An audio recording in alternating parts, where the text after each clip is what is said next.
Mayroon tayong Epson L3210 blinking. Ayan. Kaya ito yung sinasabi ko sa inyo.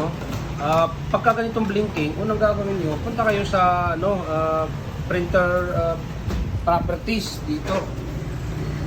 Ayan, yung driver ng printer nyo, check nyo dito sa printing preferences. Tingnan nyo dito sa maintenance. Ayan. Lagi kong sinasabi, pag wala kayong maintenance, ibig sabihin hindi naka-install yung printer nyo. Kaya install nyo yan para magkaroon kayo ng maintenance. Tapos, check nyo yung status. Ano yung blinking na yan.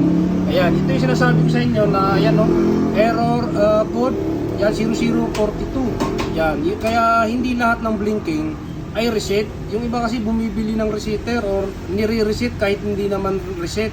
Kasi kapag ka-reset po, ang lalabas dyan, service required, tapos hindi na kayo makapag-print, hindi na kayo makapag-scan or photocopy. Pero kapag ganitong error, kailangan dalhin nyo yan sa repair shop para ma-check up. Baka kasi yan may naipit sa loob, kailangan buksan.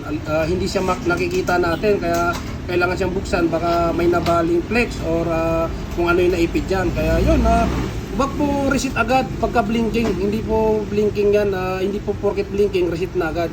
So yun, maraming salamat. Huwag niyo pong kalimutan i-like, i-share yung video natin.